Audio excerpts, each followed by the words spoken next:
Happy Friday. It is March 7th. I am going to start with my meditation, reading from Surviving with Serenity, daily meditations for incest survivors. And then I figured I would talk a little bit about just some thoughts that I had. So, March 7th, we can. None of us have ever been able to overcome the devastation of incest on our own. Why not? Because healing cannot be achieved in isolation.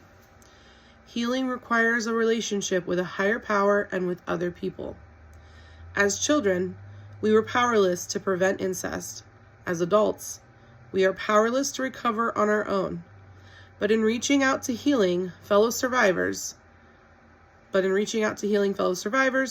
we find a safe place that is both supportive and empowering.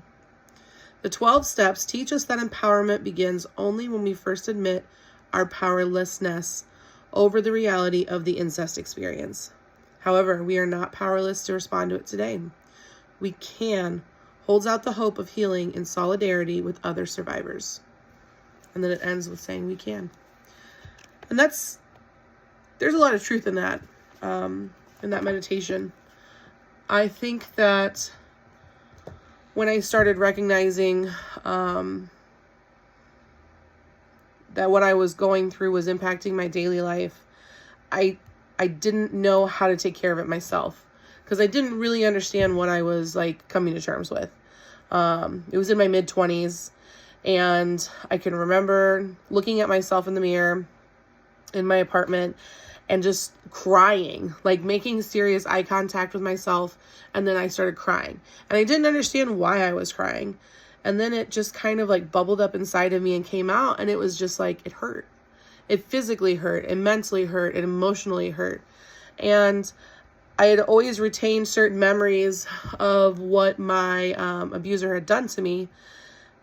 But, when you're growing up and you're trying to survive and you're trying to learn how to be an adult and you have a job and you're going to school, you're still living, even though that person, hurt you.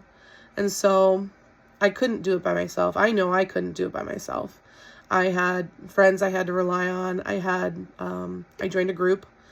The group that I joined is basically for Sexual Abuse Survivors Anonymous.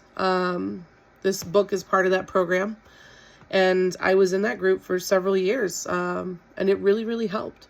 So I think, a big part of this story isn't just that I'm the one that experienced it. I think it's also who was there along the way that helped me, and who were the people that pushed me in the directions that I went. That doesn't mean that all the people I've come into contact with have always had my best interest in mind, but there were people in my life that did things for me or said things to me, and they didn't even realize the impact that their words or their actions had on me, whether it was a positive one or a negative one. Starting from the very, very beginning, I can recall being about 4 years old.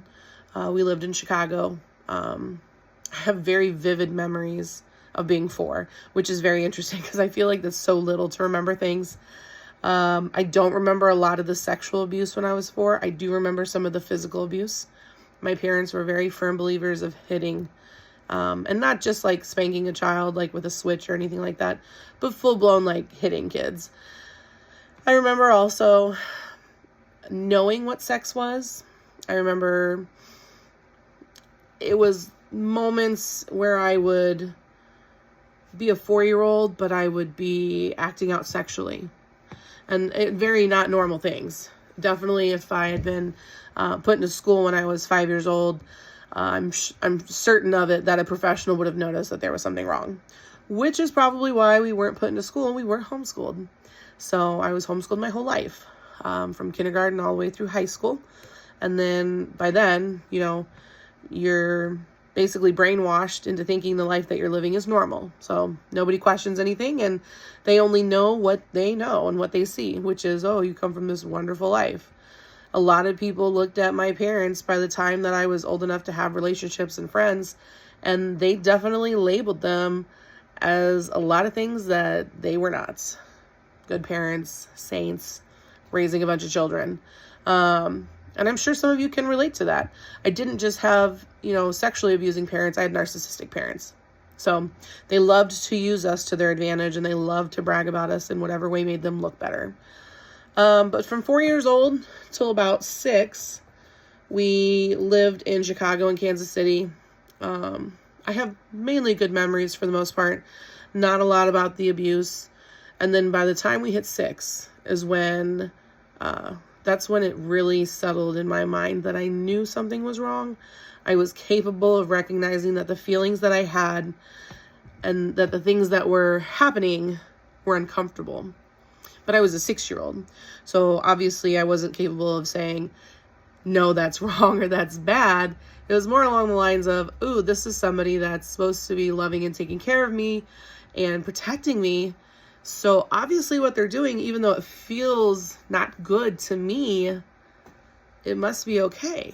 Like that I believe is kind of what starts out the whole process of, getting somebody under your thumb and controlling them, is like, you're such a small child when it happens that why would you question that? My abuser was my father. My other abuser was my mother. Those are the two most important people in someone's life, especially as a child. You're not going to stop there and think, oh, wait, they're bad people. That just doesn't happen when you're that age. It may never happen for some people. I thank God every day it happened for me, and that at one point I was able to not come to my senses, but I was no longer controlled by the narrative that they had created for my life. And that was huge. But 6 years old is when it got really bad. I can recall there were a lot of moments where it wasn't even something that was hidden for the most part. There were moments when we would be right on the couch and my father would be highly inappropriate with me and my mother would be on the other couch. That wasn't the only time that happened either. She was pretty adamant when all of this came out that she had no idea what was going on. And I don't believe her. I don't believe her one bit. And it's these memories that help me to know what the truth is, because she's in my memories. She's there when it's happening. She's wearing, a very specific winter coat that I'll never forget, that she owned for many years. And I think to myself, for those moments when she'd try and gaslight me and make me believe, no, I didn't do that. I would never have let your father do that. But you were standing there handing me a library book when it was happening. Like it was normal. Like it was normal for your 6-7-year-old child to be under a blanket in the living room naked with her father. That's not normal. So, that's a big reason why I'm doing this, because those thoughts and those memories kept me going. They kept me sane. They helped me make decisions in my life that freed me. They freed me from what my parents had over me. And that was the control thinking that everything that they did was normal. That, oh yeah, it's totally okay to have 11 children and, constantly beat, constantly berated and belittled and yelled at and screamed at and hit and sexually abused too. And not just from our father, from our mother as well. And it was all done with us being told that we were the reason why it was being done, that we were bad kids. And, that's just not the case. When I became a mother myself, it was so obvious how much that's not the case. Because, you hear people say, oh, one day you'll grow up, you'll have a kid just like yourself and you'll see what I mean. No, that's not real. Because when I had my kid, it was a nail in the coffin that my parents chose to hurt me. My parents chose to treat me the way that they did and to handle situations the wrong way. So anyways, I guess that's just the thoughts that I had for the night. I won't go on too much longer.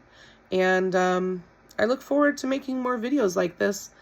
I hope that this is another really big part of my healing journey, and I hope that I'll be able to look back and be very proud of myself for doing this. You're doing a great job, Erica. And whoever else is watching, you're doing a great job too. So enjoy your weekend.